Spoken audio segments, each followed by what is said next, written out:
É um pássaro? É um homem? É um avião? A pergunta é um tanto batida, mas com certeza numa brincadeira, você já a fez quando avistou no céu um objeto pequeno dotado de hélices e câmeras. Esse objeto tem nome e é chamado de drone. Esses equipamentos lembram obras e ficção científica daqueles filmes de robôs e alienígenas, mas não precisa ter medo não, é que eles são utilizados principalmente para a captação de imagens e vídeos. Ao invés de utilizar um avião para essa finalidade, por exemplo, entram em cena os drones, fáceis de serem manuseados e controlados aqui do chão, até sentado, se quiser.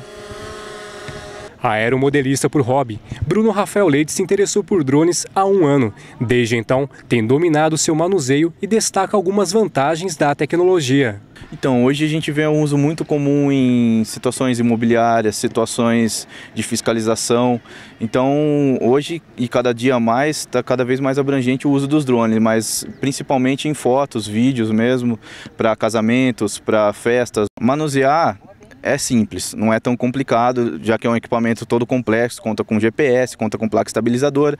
Então, para manusear é tranquilo, mas para conhecer bem o equipamento mesmo, já tem um pouquinho mais de um ano que eu estou lidando com os drones. O equipamento pode pesar de 800 gramas a 8 quilos e alcançar um raio de até 40 quilômetros conforme a frequência. Estou no Parque Ecológico do Lago Azul em Rio Claro e o drone utilizado nessa filmagem atinge 1.200 metros de altura.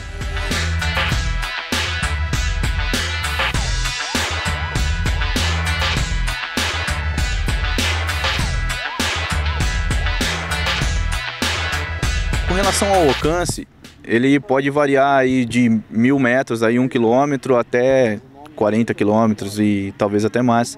Isso vai depender do equipamento que ele estiver carregando. O equipamento ele pode funcionar de voo visual ou de voo FPV, First Person View, que a gente costuma ver aí em alguns vídeos, que seria um voo em primeira pessoa, você consegue ver na visão do equipamento. Então, o que acontece é que o alcance dele visual é restrito à visão mesmo. Então, esse equipamento, por exemplo, ele passa de 1 quilômetro, passa de 1 quilômetro e 200 metros. Claro que depende de alguns fatores como o tempo, depende de alguns fatores como o próprio alcance do rádio, o equipamento que vai estar nele, mas vai chegar a um limite aí até uns 500, 600 metros aí que você não consegue mais enxergar mesmo o equipamento. Aí que entra essa categoria de voo FPV que a gente chama.